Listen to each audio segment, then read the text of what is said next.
Tuhan, pada saat ini kami datang di hadapan hadirat-Mu. Kami tahu Tuhan, Engkau adalah Allah yang luar biasa bagi kami. Tetapi kami kerap kali kurang memperhatikan perkara hidup kami di hadapan hadirat-Mu, Tuhan. Kami kerap kali tidak layak di hadapan hadirat-Mu. Tetapi kami menuntut berkat berkelimpahan. Ampuni kami, Tuhan. Pada saat ini kami mau mengerti apa yang menjadi kehendak-Mu di dalam kehidupan kami. Kami tahu Engkau mengasihi kami. Engkau sudah berkorban untuk kami. Tetapi apa yang kami lakukan untuk-Mu? Kami hanya mementingkan diri kami sendiri. Tetapi malam hari ini kami mau sadar dan kami mau mengerti. Mari Tuhan, Engkau berbicara kepada kami. Hamba-Mu tidak mempunyai apa-apa. Hamba-Mu hanya menyampaikan, dan apa yang hamba-Mu alami bersama dengan Engkau, dan jadikan mereka saksi dan mengerti dan mengalami, supaya nama-Mu dimuliakan. Dalam nama Tuhan Yesus kami mengucap syukur semua perkara ini. Amin. Saudara-saudara yang kasih dalam Tuhan, pada malam hari ini kita mau belajar dan mau mengerti sebetulnya bagaimana kekristenan itu sebetulnya, saudara. Banyak orang Kristen tidak mempunyai pengalaman secara pribadi dengan Yesus. Tadi seorang sarjana hukum, saya juga baru ketemu sama Pak Ko ya. Dia menyaksikan bagaimana bedanya orang yang berharap kepada Tuhan dan orang yang tidak berharap kepada Tuhan. Padahal kalau kita perhatikan kekristenan kita di dalam KTP kita itu sudah berapa tahun? Saya sendiri pada waktu kecil umur 7 tahun mulai mengenal Yesus karena ayah saya jadi orang Kristen. Dan setelah umur 32 tahun saya sudah menjadi guru sekolah minggu, sudah menjadi ketua pemuda, sudah khotbah, udah ngajar. Setiap hari membaca Alkitab. Saya berani mengatakan punya pengalaman. Tetapi satu saat sedang saya habis makan, saya jalan-jalan di ruangan tamu jam 1 siang, saya dengar suara langsung berbicara seperti suara manusia. Saya pernah ditanya, bahasanya bahasa apa? Dikiranya itu bahasa surga itu, lalu saya tidak bisa ngerti. Bukan, Yesus berbicara bahasa Indonesia. Lalu kalau dia tidak bicara sama saya bahasa Indonesia, lalu dia nanti bicara sama orang Inggris bahasa Indonesia, lah orang Inggrisnya plongak-plongo, tidak ngerti. Allah Maha Kuasa. Dan pada waktu dia itu berbicara kepada saya langsung, apa yang dikatakan? Hari ini engkau baru menjadi orang Kristen yang benar. Saya langsung protes, saudara. Biar saya tahu itu Tuhan. Sebab saya sudah kenal dia, dan dari umur 12 saya sudah berbicara dengan dia, dan dia berbicara dengan saya. Dan saya katakan, Tuhan yang benar dong.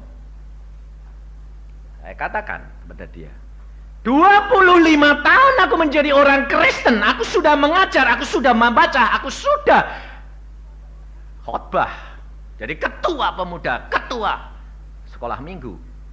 Tuhan berkata, belum menjadi orang Kristen yang benar. Model saya tanya, apa buktinya? Nah ini loh saudara, kita kerap kali jadi orang Kristen KTP tapi tidak dapat membuktikan apakah benar-benar kita orang Kristen yang benar. Yesus berkata, pohon yang ditanam di dalam taman Allah Firdaus 3 tahun tidak berbuah, tebang. Saudara sudah jadi orang Kristen berapa tahun? Lebih dari 3 tahun enggak? Buahnya sudah ada belum? Kalau belum, tebang, jangan enak-enak. Kalau ditebang masuk apa? Dapur api, dibakar. Saudara tahu? Pada waktu itu saya katakan, Tuhan, apa buktinya sekarang? Tuhan berkata apa? Kamu tidak mempunyai kasih. Loh, kalau kasih cuma ngomongan, saya punya. Saya tahu Alkitab harus kasih, saya bilang. Tuhan berkata apa? Satu bukti, engkau tidak mengasihi istrimu. Mana bisa, saya bilang. Saya senang sama dia. Saya cinta. Tuhan berkata, apakah kasih itu cinta? Lain, Tuhan bilang. Kasih itu lemah lembut, rendah hati, mau mengerti. Wah, saya bilang, wah loh, kena saya. Saya tidak bisa mengerti istri saya harus mengerti saya. Ayo, jelas, sini ibu-ibu banyak. Betul tidak bapak-bapak itu nuntut gitu? Nah, betul dong. Ayo, ngaku sekarang. Lalu bapak-bapaknya itu tukang merintah enggak? Wah, bapaknya bilang, enggak. Bapaknya bilang enggak, ibunya bilang apa?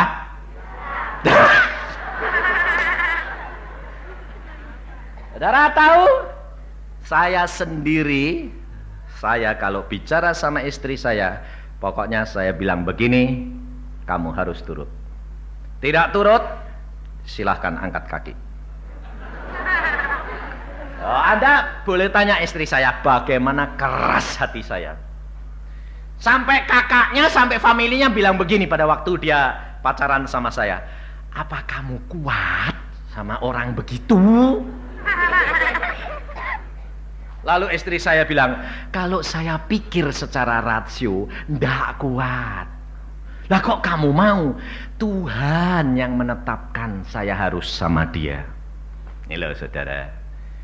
Maka dari itu saya katakan pengalaman hidup saya dari kecil saya sudah dipilih oleh Tuhan dan segala sesuatu langkah saya ditetapkan oleh Tuhan.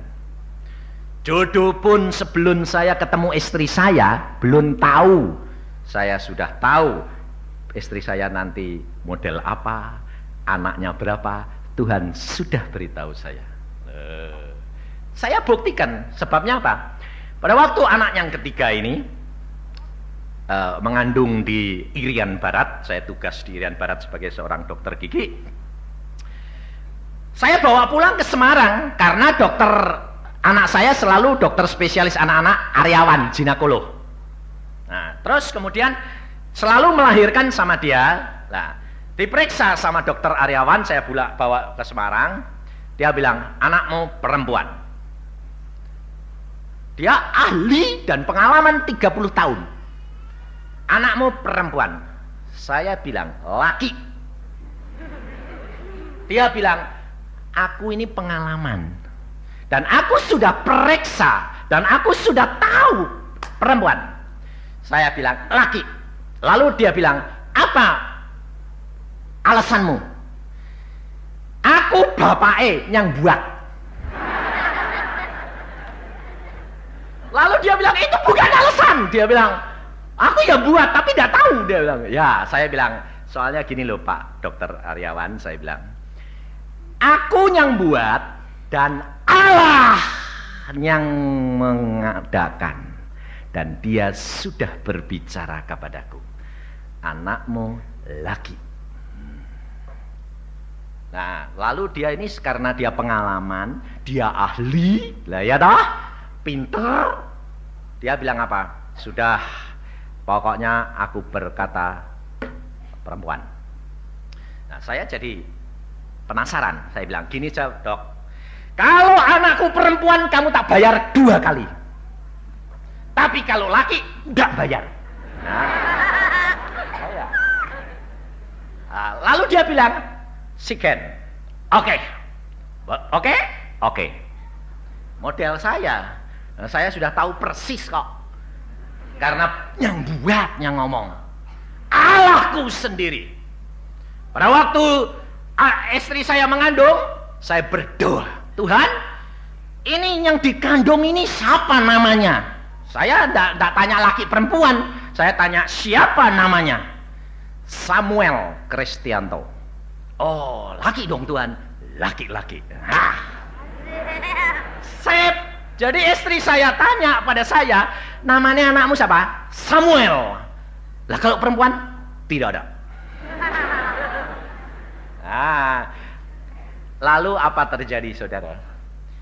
Istri saya itu kandungannya terlalu gede.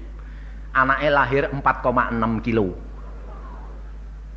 Karena apa? Dia bilang, peduli amat, biarin nanti keluar dari bedah sajalah.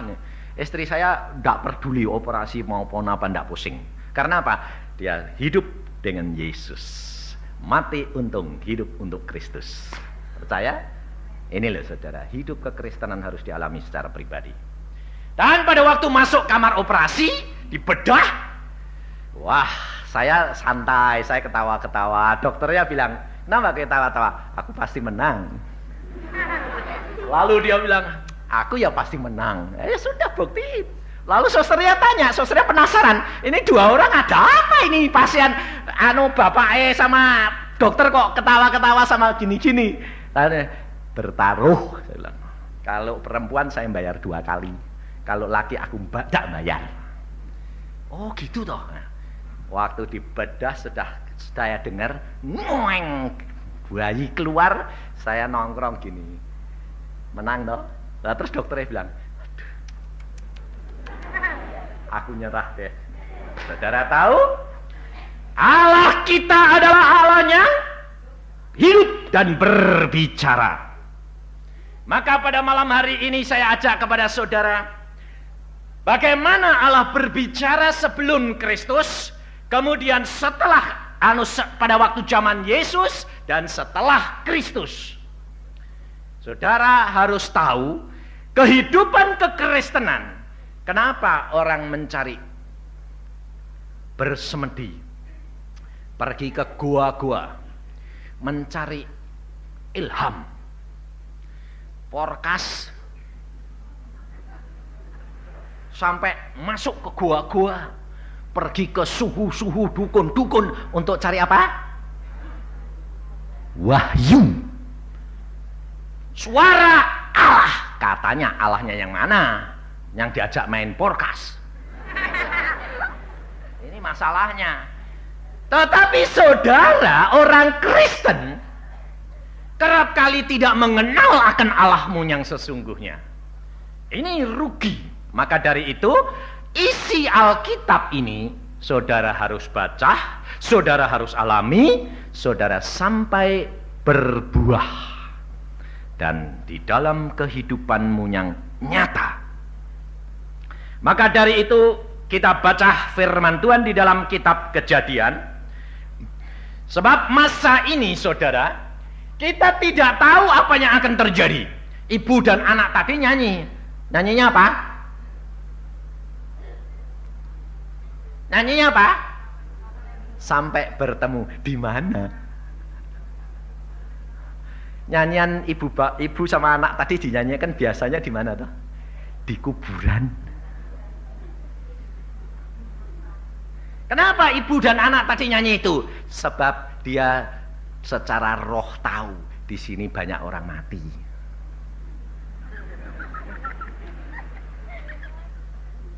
Karena apa? Kalau Allah itu hidup, dia bisa berbicara. Kalau saudara hidup, saudara mesti bisa mendengar dan berbicara. Kecuali sakit bisu loh. Lain-lain itu. Tapi kalau saudara hidup normal, saudara dapat berbicara, saudara dapat mendengar. Betul? Tetapi Allah berbicara, saudara tidak dengar. Ada dua kemungkinan, tuli atau mati. Makanya dinyanyikan, sampai bertemu. Sebab dia merindukan ketemu saudara nanti di surga. Saudara tahu? Maka dari itu kita harus belajar sungguh-sungguh supaya hidup kita ini komunikasi dengan Allah. Orang kebatinan semua, dia bisa komunikasi sama roh yang lain. Kenapa? Karena dia belajar untuk peka. Saya ketemu orang kebatinan banyak, dan mereka banyak yang bertobat. Satu orang kebatinan di Bandung, dia sudah pergi ke Tibet, sudah pergi ke Muang Thai, sudah pergi ke India, Sri Lanka. Dia berkata kepada saya begini, datang ke rumah saya ditantang sama dia. Dia berkata begini, saya mau ketemu Pak Yusa. Ya ini saya bilang. Bapak bisa komunikasi dengan Allahmu? Bisa. Saya juga bisa. Lalu dia berkata apa? Saya mau adu kekuatan sama Bapak. Saya bilang, saya tidak mau adu. Saya tidak cari musuh, saya cari sahabat. Tidak bisa Pak. Saya cari Bapak. Buat apa? Soalnya saya penasaran. Kenapa? Saya punya Tuhan namanya Yesus. Bapak namanya Tuhannya saya Yesus Kristus. Nah, dia bilang Yesus, saya Yesus Kristus. Apa bedanya? Nanti dulu saya bilang, beda. Kamu ketemu Tuhanmu siapa? Saya bersemedi, saya berpuasa, saya berdoa, saya bertemu dengan tokoh-tokoh semuanya, dan mereka mengatakan yang paling berkuasa Yesus, dan aku ikut Yesus. Saya bilang, kalau engkau ikut Yesus, engkau tidak cari musuh. Yesus penuh kasih. Lah kalau gitu yang ketemu saya siapa? Lah ya siapa? Saya bilang, loh saya ketemu Yesus kok Pak. Lalu dia bilang, oke. Dia duduk, saya duduk. Saya berdebar hati saya. Lalu saya berdoa, Tuhan kenapa sih hatiku kok duwak sampai nut. Ternyata Tuhan berkata, awas, kamu berhadapan dengan antikris. Kaget saya, what? Antikris? Yesus palsu dong Tuhan. Ya. Lalu saudara tahu, istri dan anak-anak saya di dalam tidak tahu apa-apa, diperintah oleh Tuhan sendiri. Cepat kumpul, masuk ke kamar, sembayang. Ayahmu sedang bertempur. Wah, mereka masuk sembayang. Ada apa sih Tuhan? Ayahmu sedang bertempur antara hidup dan mati. Saudara tahu? Dan saya berdebar luar biasa. Terus saya akhirnya begini, Pak, buat apa Bapak cari musuh? Tidak bisa. Pendeta sudah saya kalahkan, mati akhirnya. Suhu saya datengin, mati akhirnya. Sekarang gilirannya Pak Yusa. Saya jadi bingung, ini orang kok cari musuh. Lalu dia berkata, pedagang itu Pak di Bandung, dalam waktu 2 minggu saya didatangi oleh pedagang yang lain, suruh mengalahkan, suruh buat dia meninggal. 2 minggu kemudian mati. Waduh, saya bilang, kenapa Anda kejam begitu? Pokoknya saya tidak mau ada yang lebih kuasa dari saya. Bingung saya. Lah, terus saya tanyanya begini, Bapak pada waktu mau datang sini, apa kata tuanmu? Dia berkata begini, Tuan saya berbicara. Dia bilang, jangan datang ke tempat Yusa. 3 hari berturut-turut dia berkata, jangan datang ke tempat Yusa, jangan datang ke tempat Yusa. Saya bilang, mengapa kamu dilarang? Lah justru itu saya penasaran. Nah, lalu saya bilang, waduh Pak, ini repot nih. Ya sudah, sekarang mulai saja. Saya bilang, oke. Saudara berdoa, saya berdoa. Saudara berbicara sama Tuhanmu, saya bicara sama Tuhanmu. Oke, mulai. Saudara tahu, mulainya enggak kayak perang-perangan gini-gini, enggak. Diam. Tapi kelihatannya tenang, kayak silat gitu loh. Sampai saya baca silat dulu. Wah lah, ini aku perang kayak silat ini. Saya diam, dia diam. Dia ngomong sama tuannya, saya ngomong sama Tuhan Yesus. Saya bilang, Tuhan, bungkus aku dengan darah-Mu, karena berdebar luar biasa ini. Tuhan berkata, hati-hati. Lalu saya mulai, apa yang saya harus berbuat Tuhan? Tanya kepada dia, bagaimana kamu bertemu, bagaimana rupanya, bagaimana pakaiannya. Oke, saya kata, sudah siap? Oke. Engkau bertemu dengan Tuhanmu yang namanya Yesus itu. Setelah engkau apa? Saya berpuasa mati geni 7 hari 7 malam. Oke. Terus Yesusmu datang. Iya. Lalu dia lihat gambar di rumah saya itu, ada gambar Tuhan Yesus pakai sembayang. Ya itu persis itu. Persis itu. Lalu saya bilang, memang itu gambarnya kira-kira Tuhan Yesus, kira-kira, saya bilang. Dia berkata, dia pakai tongkatnya bengkong gitu. Ya, saya tidak urusan dia tongkat atau apa. Pada waktu datang dia berkata apa? Dia berkata begini, akulah Yesus yang engkau cari.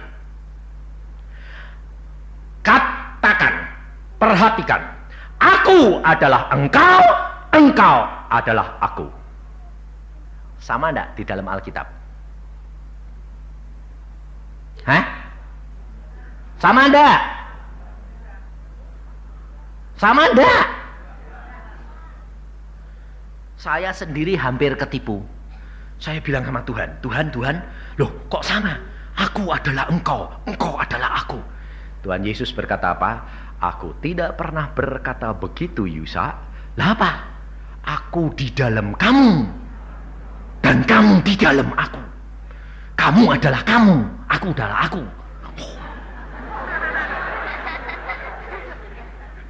Saudara tahu? Lalu pada saat itu saya katakan, apa katanya? Aku adalah engkau, engkau adalah aku.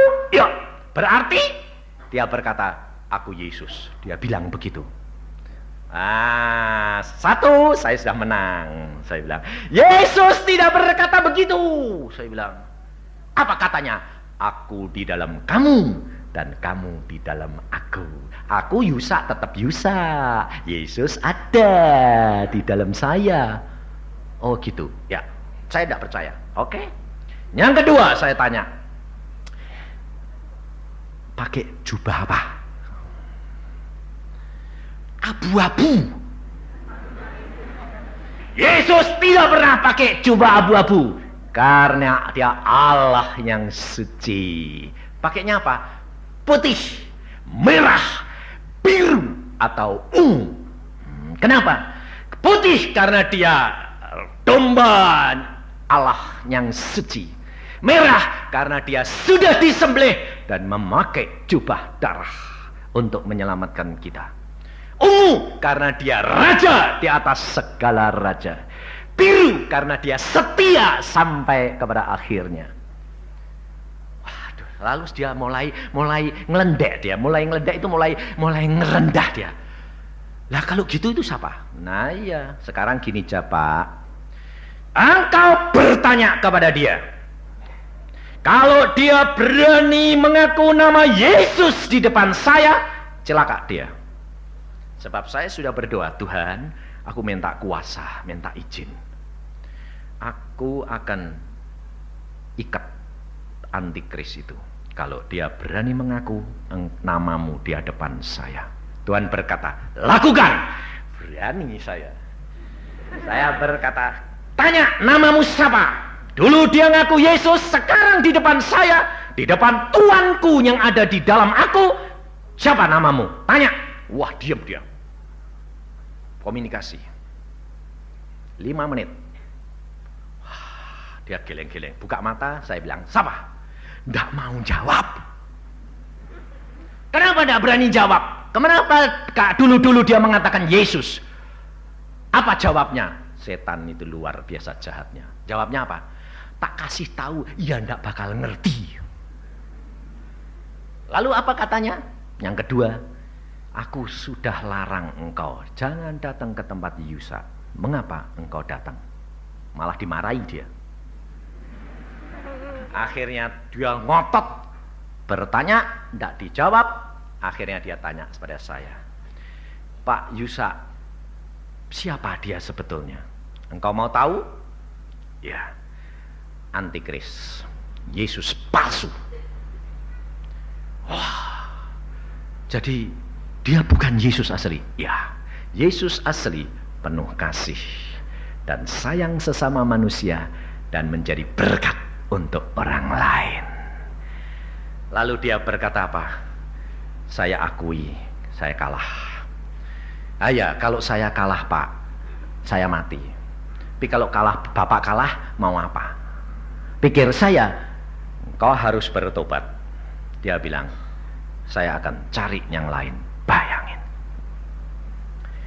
Akhirnya dia pulang, dan saya masuk ke rumah, tinggal bersama istri dan anak-anak. Saya bilang, saya baru bertempur. Pantesan Tuhan suruh kita berdoa, bergumul karena mendukung engkau bertempur. Ya, saya bilang. Sedang ngomong begitu saya ceritakan pertempuran tadi, Tuhan berkata kepada saya, siap berdua, engkau diserang. Gunung batu besar segunung Witeng mau nimpah rumah saya, mau dihancurkan rumah saya. Diserang lagi, dibokong dari belakang. Untung Allahku adalah Allah yang maha kuasa. Allah berkata, lihat, waduh, saya lihat, lah kok batu besar sak gunung terbang mau nimpah rumah saya. Lalu saya katakan, berdoa dalam nama Tuhan Yesus, terhancurlah engkau. Terjadi ledakan kayak bom, semua dengar. Bergetar rumah saya, hancur. Orang itu sampai sekarang tidak pernah ketemu lagi. Saudara tahu? Hidup kekristenan harus menyatakan bahwa Allahmu adalah Allah yang maha kuasa. Kalau engkau tidak percaya, engkau akan rugi. Kalau engkau tidak mengalami, engkau akan rugi. Mengapa banyak orang Kristen kena diguna-guna? Karena hidupnya kosong. Maka dari itu saudara, firman Tuhan pada malam hari ini berkata di dalam Kejadian pasal yang ke-18, apa yang akan terjadi? Ayat 16 mulai. Lalu berangkatlah orang-orang itu dari situ dan memandang ke arah Sodom. Yang dikatakan orang-orang ini adalah Tuhan sendiri menyatakan dirinya kepada Abraham dengan 2 malaikat. Lalu berangkatlah orang-orang itu dari situ dan memandang ke arah Sodom. Dan Abraham berjalan bersama-sama dengan mereka untuk mengantarkan mereka. Perhatikan, berpikirlah Tuhan, apakah aku akan menyembunyikan kepada Abraham apa yang hendak kulakukan ini? Bukankah sesungguhnya Abraham akan menjadi bangsa yang besar serta berkuasa, dan oleh dia segala bangsa di atas bumi akan mendapat berkat? Sebab aku telah memilih dia. Perhatikan, sebab aku telah memilih dia. Saudara pun sudah dipilih oleh Yesus. Sebab aku telah memilih dia supaya diperintahkannya kepada anak-anaknya dan kepada keturunannya, supaya tetap hidup menurut jalan yang ditunjukkan Tuhan, dengan melakukan kebenaran dan keadilan, supaya Tuhan memenuhi kepada Abraham apa yang dijanjikannya kepadanya. Sesudah itu berfirmanlah Tuhan, sesungguhnya banyak keluh kesah orang tentang Sodom dan Gomora, dan sesungguhnya sangat berat dosanya. Baiklah, aku turun untuk melihat apakah benar-benar mereka telah berkelakuan seperti keluh kesah orang yang telah sempat sampai kepadaku atau tidak. Aku hendak mengetahuinya. Sampai di sini dulu. Saudara, kalau saudara baca ayat-ayat ini, Tuhan sendiri menyatakan dirinya sebagai manusia. Dia menemui Abraham, berbicara perkara Sodom dan Gomora. Kota Sodom dan Gomora penuh dengan perzinahan, penuh dengan kekotoran, dan Allah hendak musnahkan. Orang di Sodom dan Gomora tidak tahu apa yang akan terjadi. Tetapi saudara perhatikan, karena di tanah Sodom dan Gomora ada Lot, keponakan Abraham, orang benar, keponakan Abraham, maka Allah tidak mau bertindak membinasakan Sodom dan Gomora sebelum memberitahukan kepada Abraham. Ini satu rahasia, saudara, di mana jikalau saudara di dalam satu keluarga, satu orang yang menyenangkan hidup, menyenangkan hatinya Allah, Allah akan memberitahukan kepadamu apa-apa yang akan terjadi. Apa saja yang akan terjadi di dalam keluargamu, Allah akan memberitahukan. Sebab firman Tuhan sudah berkata, apakah aku mau menyembunyikan sesuatu terhadap Abraham? Bukankah dia aku sudah pilih untuk memberitakan kepada anak-anaknya, supaya mereka melakukan firman-Ku, supaya janjiku digenapi. Di dalam keluarga saudara, Allah punya rencana.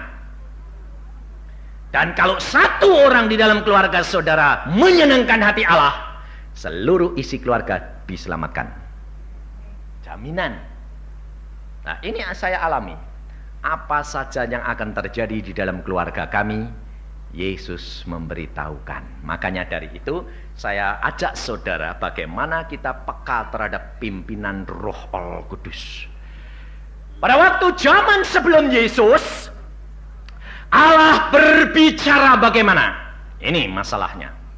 Pada waktu bangsa Israel dia keluar ke tanah Kanaan, Allah berkata kepada Musa pada waktu di atas gunung Sinai, Musa, engkau harus membuat 2 loh batu. 2 loh batu ini harus kamu pahat dan kamu bawa naik ke atas gunung, dan aku akan menulisi batu itu dengan jariku. Dan apa yang akan ditulis oleh Allah? Firman Allah. Dan Allah berkata bahwa di atas 2 loh batu ini, di dalam buatkan peti perjanjian. Dan di atas peti perjanjian ini, aku, Allah yang berkata, akan berfirman kepadamu. Di dalam Keluaran Fatsal 25 ayat yang ke-22, supaya saudara tahu bahwa apa yang saya katakan ini adalah firman Tuhan. Keluaran 25 ayat 22.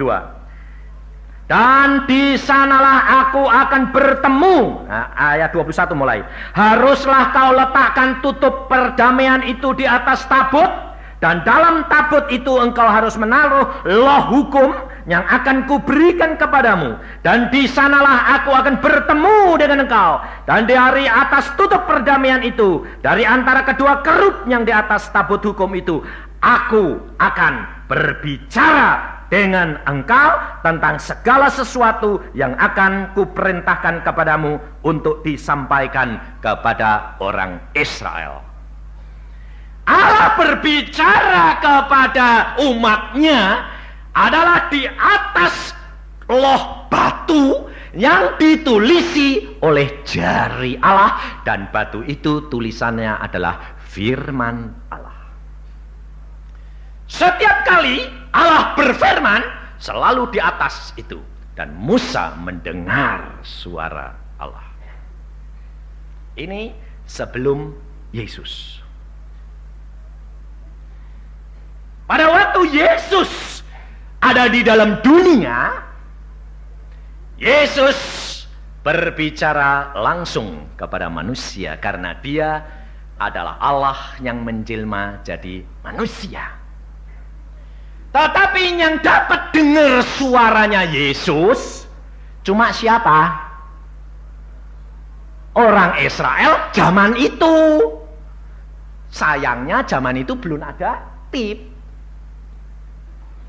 Kalau ada tip, ditip, lalu disiarkan sama kaset-kaset, bisa dengar engkau suaranya Yesus.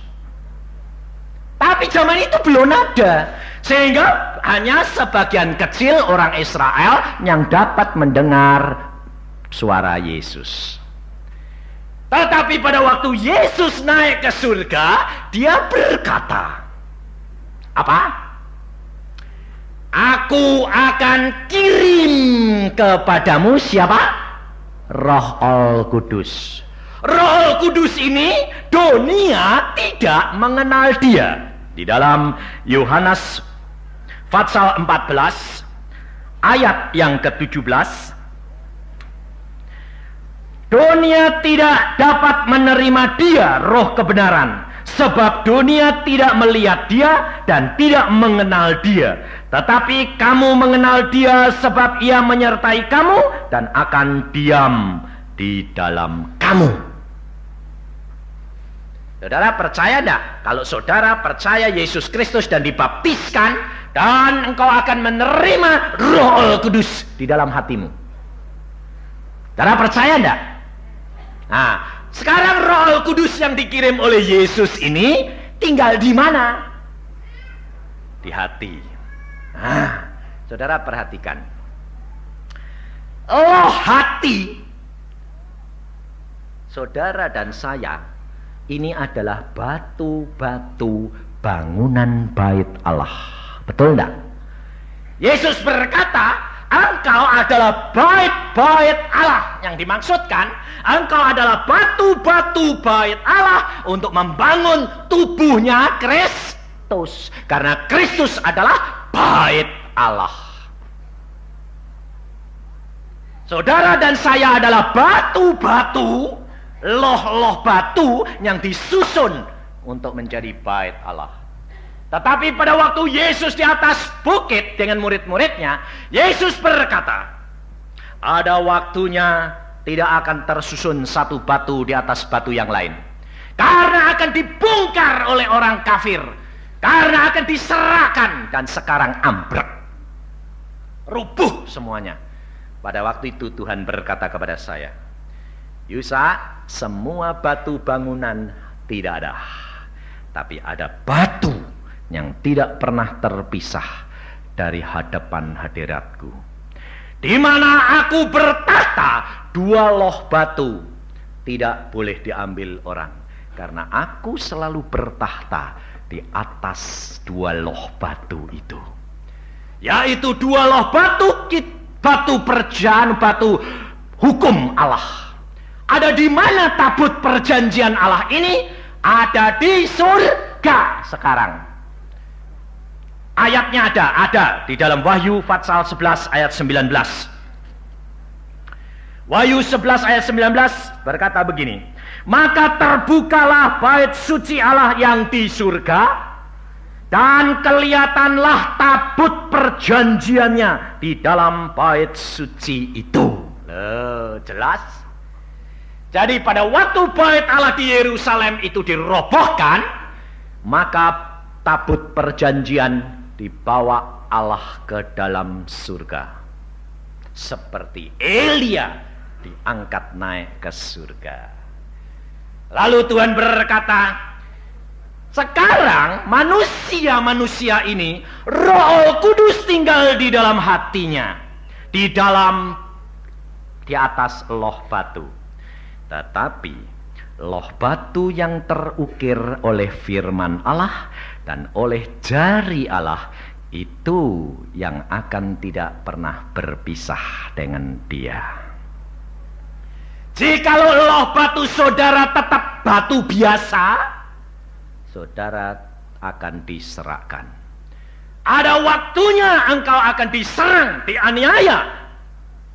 Antikris akan tiba dan engkau akan mengalami penganiayaan.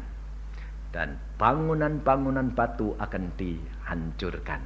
Tetapi batu yang tertulis firman Allah oleh jari Allah, ia yang tetap tinggal bersama dengan Allah.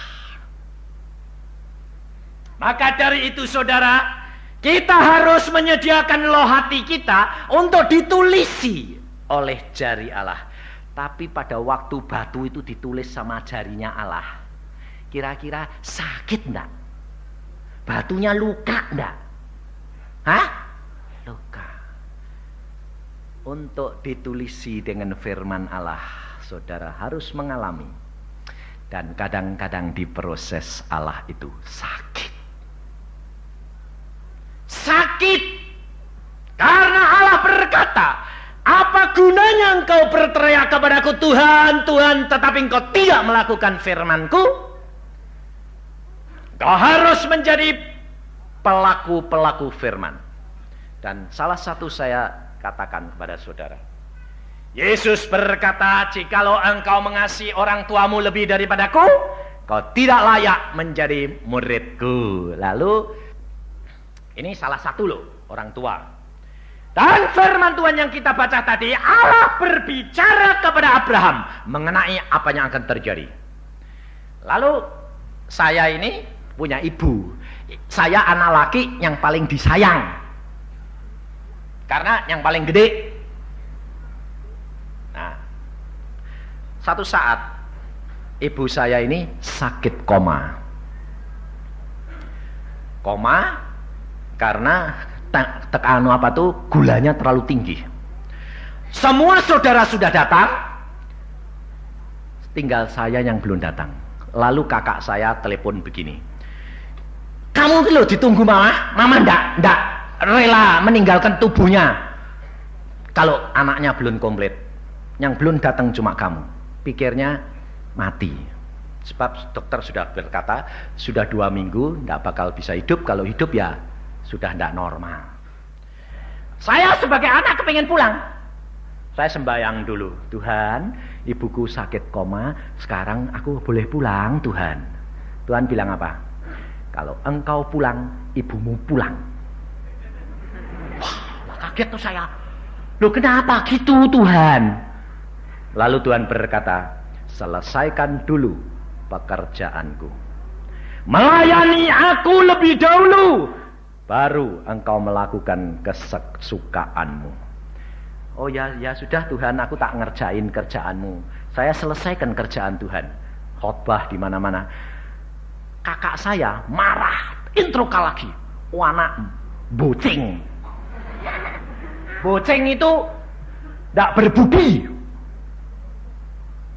Ditunggu mamanya sakit kok didatang-datang enggak. Jawaban saya apa? Engkau kepengen mamah mati atau enggak? Ya jangan suruh aku datang. Kenapa? Tuhan bilang aku datang mati. Terus kakak saya jadi berubah. Ya kalau gitu jangan datang. Supaya tidak mati. Lah ya.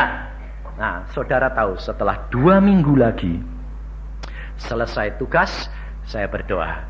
Bagaimana sekarang Tuhan? Masih tidak boleh pulang? Lalu Tuhan berkata, pulang dengan istri dan anak-anakmu, tengok ayah ibumu dan bangkitkan dia. Wah, saya senang. Ayo pulang. Kenapa? Bangkitin mama. Pulang sampai di sana, wah saudara-saudara sudah kumpul. Dia bilang, tuh nunggu kamu tuh. Saya bilang, enggak apa-apa. Kenapa? Yesus sudah berkata, bangkit. Lalu saya masuk kamar sembahyang jam 3. Saya berkata, Tuhan, sekarang aku sudah sampai di rumah. Bagaimana dengan ibu? Masuk kamar, panggil namanya, bangkitkan dia. Oke, saya masuk aja. Mama, saya bilang, bangun. Hah? Buka mata nih. Bangkit. Sudah sembuh. Karena Yesus yang berkata engkau sembuh. Sembuh total. Luar biasa Allahku. Sampai sudah. Bilangnya apa? Anaknya laki datang kok bangkit. Loh. Yesus yang membangkitkan. Bukan saya. Saudara tahu. Mendahulukan dia, maka engkau akan melihat perkara-perkara besar. Yesus sudah berkata, jikalau engkau percaya kepadaku, engkau akan melakukan perkara-perkara yang aku lakukan. Saudara percaya tidak kalau Allahmu itu tidak berubah? Tetapi di mana iman percayamu? Engkau mempunyai Allah yang penuh ajaib. Kalau saya bersaksi, saudara berkata apa? Mosok. Bayangin saya mau berkata, Tuhan anakmu itu tidak percaya. Tuhan berkata apa? Aku pada waktu di dalam dunia pun orang Yahudi tidak percaya. Saudara tahu? Yesus tidak pernah berubah. Engkau punya Allah yang menurut dunia ini dongeng.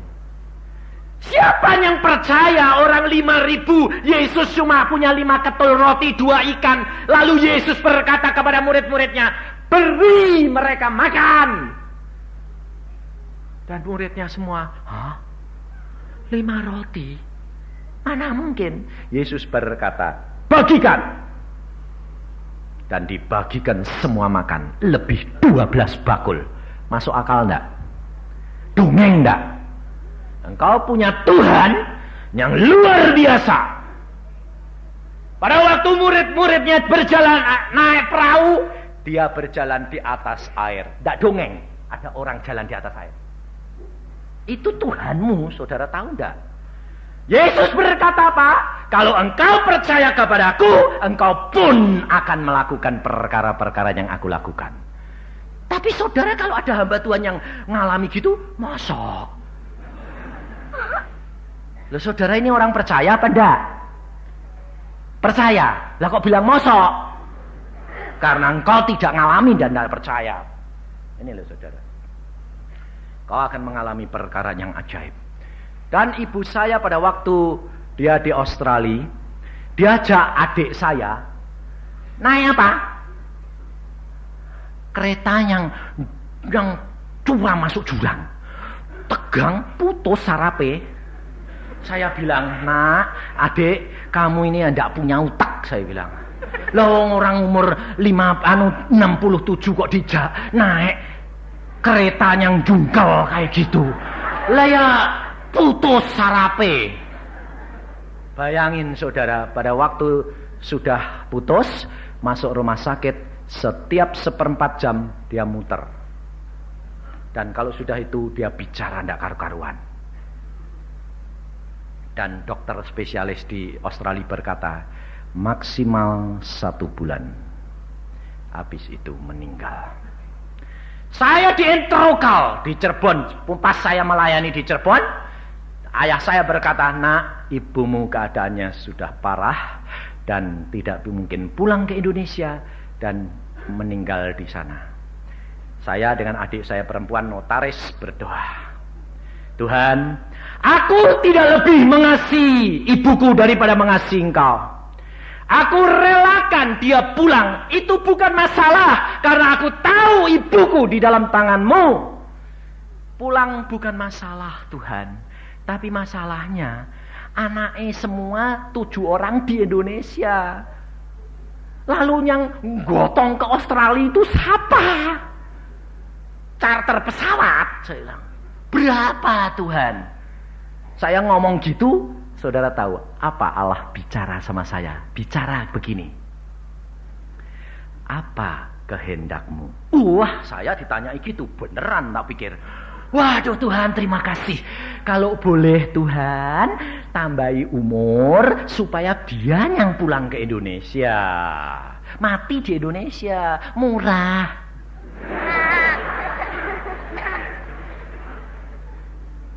Tuhan berkata, aku turuti kehendakmu. Wah, langsung saya bilang apa? Kalau engkau ACC, tambah satu dong Tuhan. Apa? Kalau dia muter-muter di pesawat, kan lucu. Anak Tuhan gila, saya bilang. Lah terus, sembuhin dong Tuhan, saya bilang. Terus dia bilang apa? Malam hari ini aku jamah ibumu dan akan aku sembuhkan. Saudara tahu. Saya langsung introkal ke Australia, saya berkata, siap, malam ini sembuh mama, jangan khawatir. Tapi langsung minta tiket pulang. Dan malam itu jam 12 malam, dia mamah teriak-teriak luar biasa. Dia berkata, Tuhan, aku ndak kuat, sakit putus rasanya semuanya punggungku. Tuhan Yesus datang sendiri.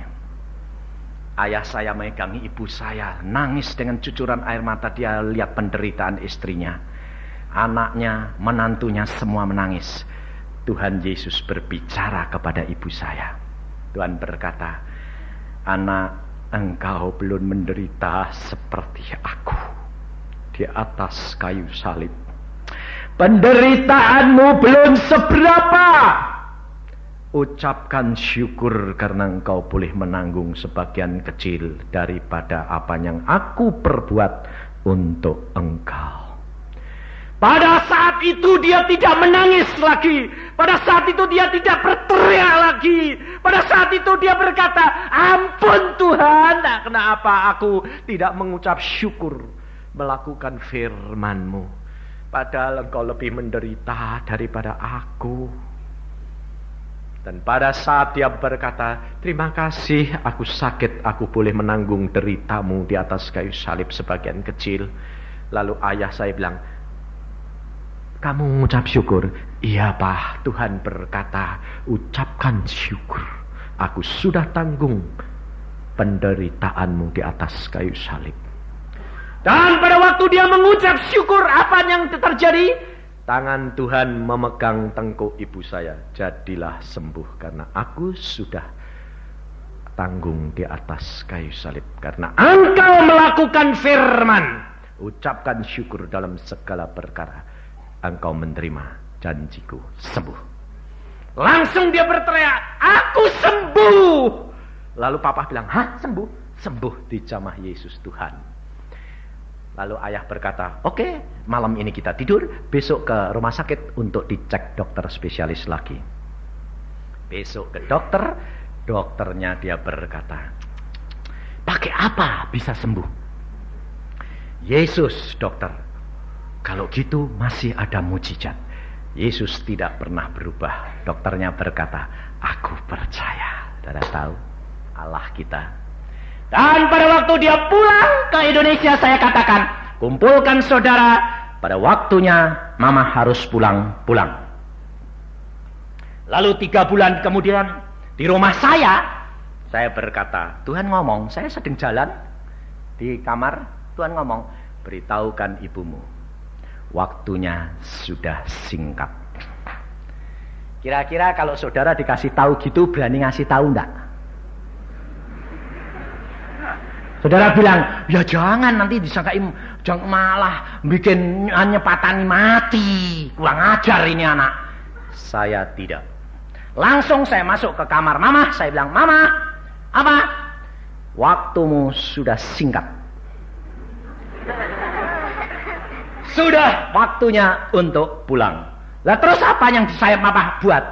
Ucapkan syukur, berdoa, dan minta lihat rumahmu di Firdaus. Oh boleh, hak.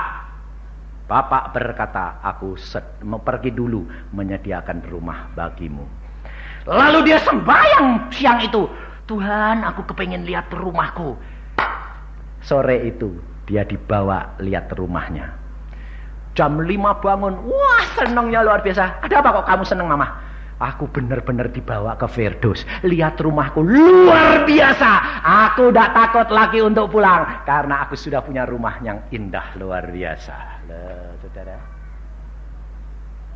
Maka pada waktu itu setelah dia pulang ke Cirebon, saya beberapa bulan itu saya pergi ke Semarang. Di Cirebon Tuhan ngomong, engkau tidak akan bertemu dengan ibumu di dunia. Sebab pada waktu nanti kamu menginjil ke Jawa Tengah, ibumu pulang. Apakah saya diem? Tidak. Saya ngomong, saya mau berangkat ke Semarang, saya bilang sama mama saya, Mama tidak akan ketemu aku di dunia lagi. Mama akan segera pulang, dan kalau pulang, tunggu anakmu di Firdaus. Mesti berkumpul. Dan apa terjadi? Pada waktu saya di Kudus sedang khotbah begini, jam 6 sampai jam 7 khotbahnya, jam 7 kurang 10 menit saya berhenti khotbah. Kenapa? Saya lihat ibu saya terbang pulang ke Firdaus dan dia berkata, selamat tinggal anakku, aku nantikan engkau di Firdaus. Saya berhenti, saya bilang, selamat jalan mama. Jemaat berkata, ada apa Pak Yusak? Ibuku pulang. Bayangin saudara, kehidupan kekristenan itu adalah kenyataan. Alkitab digenapkan. Dan ini dibuktikan. Saya tidak mau bicara bohong. Istri saya mencari saya pada waktu ibu saya sudah gawat. Hanya sakit 2 hari. Istri saya cari, tidak ketemu. Sampai istri saya itu berkata, mamah meninggal. Anak ini di mana ini? Anak lakinya ini ditancari, tidak ketemu. Jam 7 selesai khotbah, saya pinjam telepon dokter Lo di Kudus. Saya berkata, dok, saya tolong pinjam telepon introkal ke Bandung. Ibuku meninggal. Loh, kok Pak Yusak tahu? Saya lihat. Oke, saya introkal. Istri saya, Kat, kamu di mana? Saya di Kudus. Kamu tahu enggak? Tahu. Mamah barusan pulang jam 7 kurang 10 menit. Iya, kamu dicari. Jangan khawatir, aku tahu. Besok jam 6 aku akan hadir di Cirebon. Saya naik kereta api malam jam 1. Jam 6 tiba di Cirebon. Ayah saya tidak mau pisah sama jenazah ibu. Duduk, diam. Makan tidak mau, minum tidak mau, diajak ngomong tidak mau. Kenapa? Protes sama Tuhan. Kenapa istriku diambil sekarang? Aku masih butuh. Anak-anaknya panik semuanya. Dan pada waktu saya tiba di Cirebon, saya disambut saudara-saudara. Bilang apa? Aduh kak, papa tidak mau diajak ngomong. Jangan-jangan nanti sakit mati sekali. Saya bilang, karena apa kamu pusing sama papa? Doa, serahin Yesus. Yesus segala-galanya. Lah terus bagaimana? Itu tidak mau ngomong, tidak mau makan, tidak mau bangun. Santai, saya bilang. Yesusmu itu Yesus yang luar biasa. Langsung saya masuk ke kamar ayah saya, di mana jenazah ibu saya sudah dibersihkan. Saya masuk, saya tidak ngomong sama papa. Saya ngomong sama mama. Selamat jalan mama. Aku ucapkan syukur karena aku tahu engkau di Firdaus sukacita. Papa jawab, betul kamu nak. Papa ngomong. Lalu anaknya semua masuk. Betul pak? Betul. Loh kenapa papa barusan sekarang? Aku baru ketemu Tuhan. Dimarahi. Apakah engkau mau jadi Allah? Engkau dengar apa yang bicara istrimu dengan aku. Dan telinga Allah Bapakku dibuka. Dia mendengar dialog antara istrinya dan Tuhan Yesus. Ibu saya berkata, Tuhan, seandainya aku tahu seperti ini, kenapa tidak dari dulu aku pulang? Di sini semua tersedia enaknya kayak begini. Terus Tuhan berkata, suami, dengar. Ya Tuhan, ampuni aku. Ternyata dia senang di sana, aku pun akan pergi ke sana. Amin. Nah, apa terjadi saudara? Pada waktu penguburan tidak ada air mata. Karena apa? Kita tahu dan bersuka cita. Mati adalah untung, hidup untuk Kristus. Ini loh saudara, hidup kekristenan. Allah Allah berbicara di dalam hati kita, tetapi harus menyediakan loh hati ini untuk diukir oleh Allah. Dan untuk itu Musa harus membawa ke bukit. Dia harus menggunakan tenaga, dia harus menggunakan kekuatannya, dia harus menggunakan waktunya, dia harus pantang menyerah. Naik setelah tiba di atas apa yang dilakukan. Diserahkan di hadapan Allah dan Musa berdoa dan puasa. Tapi orang Kristen kalau disuruh puasa tidak mau. Buat apa puasa? Untuk supaya punya kuasa untuk menyingkirkan godaan setan dan menyediakan hati diukir oleh jari Allah. Dan firman Allah ada setiap hari diukir. Pada waktunya zaman kesesakan, penderitaan, Allah akan melindungi engkau. Kau akan tetap dipelihara, apapun boleh terjadi.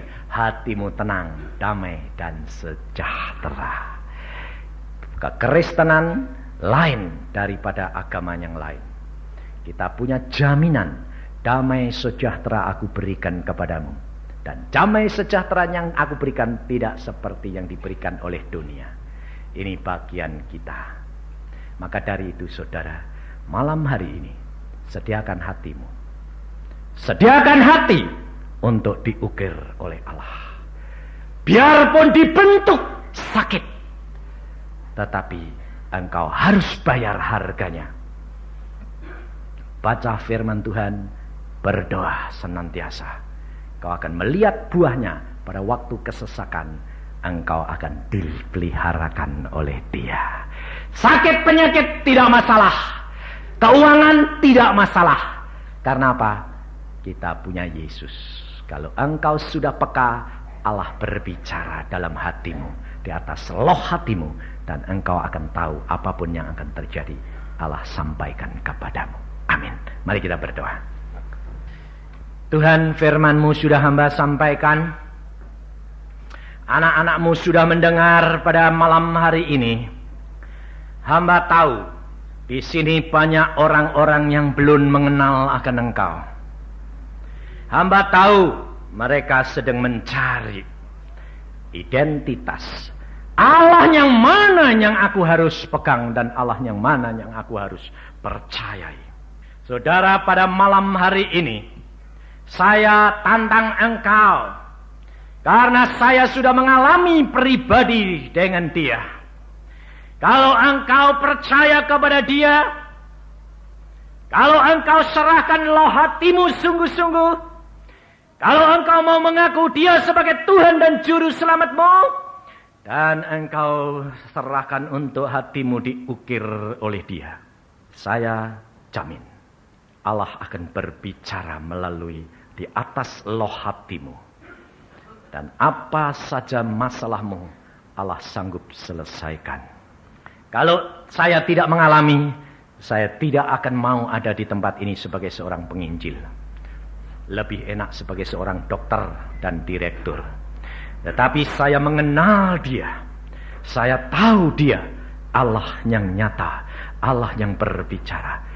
Pada malam hari ini, saya tantang saudara. Khusus, saya minta saudara yang belum pernah jadi orang Kristen, belum ke gereja, belum dibaptiskan, saya tantang saudara untuk terima Yesus malam hari ini. Kalau saudara ada, berdiri di tempat. Saya akan berdoa untuk saudara. Malam hari ini adalah malam penentuan buat engkau, saudara. Waktunya sudah tiba. Engkau tidak tahu kapan Sodom dan Gomora akan dimusnahkan. Kapan engkau akan dipanggil oleh Tuhan, tidak ada orang tahu. Tetapi malam ini kesempatan bagi engkau. Mari saudara, berdiri di tempat, maju ke depan. Maju ke depan, biar satu orang, saya tidak peduli. Harga satu jiwa amat berharga di hadapan Allah. Saya mau berdoa untuk engkau dan menyerah dianugerahkan, yang baru pertama kali, belum dibaptiskan, belum ke gereja, yang terima Yesus, aku jamin engkau, oh Yesus, Tuhan, engkau lihat anak-anak yang mau mengaku engkau sebagai Tuhan dan Juru Selamat. Saya minta anggota Full Gospel tanya benar-benar, belum permandian, belum anggota gereja, pertama terima Yesus.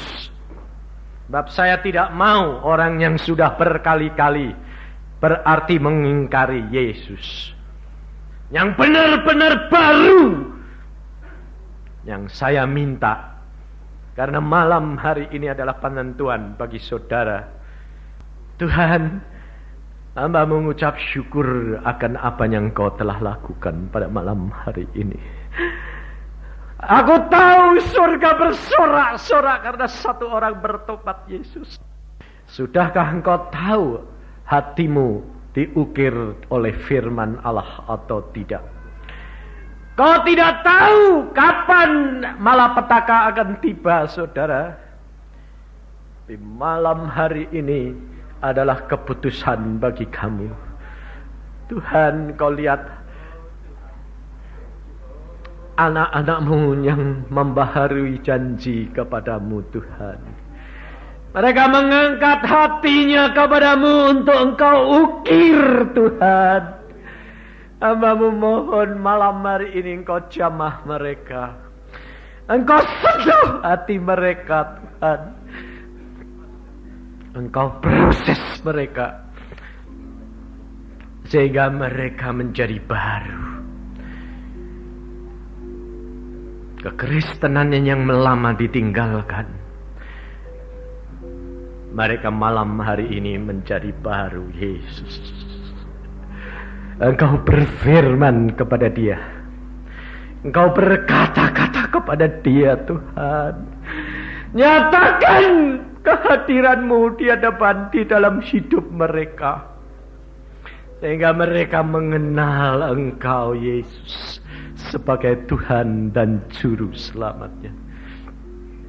Sehingga apa yang terjadi di dalam keluarganya, Kau beritahukan kepada mereka, karena mereka orang-orang pilihan-Mu.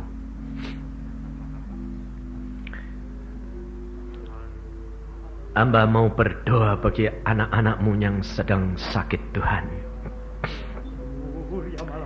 Mari saudara, berdiri di tempat, angkat tanganmu yang sedang mendapat kesakitan. Oh Yesus, tumpangkan tanganmu. Malam hari ini dia mau melawat engkau. Ya, mau menjamah engkau. Yesus Tuhan, Engkau lihat anak-anak-Mu yang mengangkat tangannya. Dan di dalam nama Tuhan Yesus kami ikat segala kuasa-kuasa gelap, segala sakit penyakit yang melanda anak-anak Tuhan di tempat ini. Dan dalam nama Tuhan Yesus aku lepaskan engkau. Dan tinggalkan sakit penyakit ini. Dan jadilah sempurna. Terima kasih Tuhan akan anugerah dan kemurahan. Hamba percaya Engkau lakukan segala perkara ini. Karena kami minta di dalam nama Tuhan Yesus. Sekarang tiba waktunya bagi saudara-saudara yang di dalam keadaan ekonomi, di dalam kesulitan, di dalam masalah keluarga. Saudara berdiri di tempat. Tuhan, Engkau lihat anak-anak-Mu yang berdiri, yang mempunyai masalah-masalah keluarga, Tuhan. Masalah kesulitan ekonomi. Tuhan, Engkau tidak pernah berubah. Engkau Allah yang setia. Engkau berjanji, Engkau memberikan damai sejahtera. Kau memberikan kebahagiaan. Kau memberikan kesukacitaan. Itu menjadi bagian kami. Maka dari itu Tuhan, pada malam hari ini hamba-Mu ikat segala roh percidraan, segala roh kikir, segala roh-roh yang menahan berkat Allah, segala roh-roh yang menyebabkan ketidakdamaian di dalam rumah tangganya, kami ikat di dalam nama Tuhan Yesus. Dan kami buang engkau jauh-jauh dan jangan ganggu lagi anak-anak Tuhan ini. Dan biarlah berkat Allah turun, damai sejahtera Allah turun, kebahagiaan Allah turun, kesukacitaan Allah turun ke atas kami sekalian. Terima kasih Tuhan. Kami mengucap syukur akan segala kemurahan dan anugerah-Mu. Tuhan, kami kembalikan anak-anak-Mu dalam tangan-Mu. Engkau peliharakan mereka. Hamba-Mu berhenti bicara, tetapi Roh Allah Kudus berbicara terus. Hamba percaya firman-Mu ya dan amin. Dan Dia akan menjamah tiap anak-Mu di tempat ini. Dan menyatakan bahwa Engkau tetap sama dan tidak pernah berubah. Haleluya Yesus. Haleluya.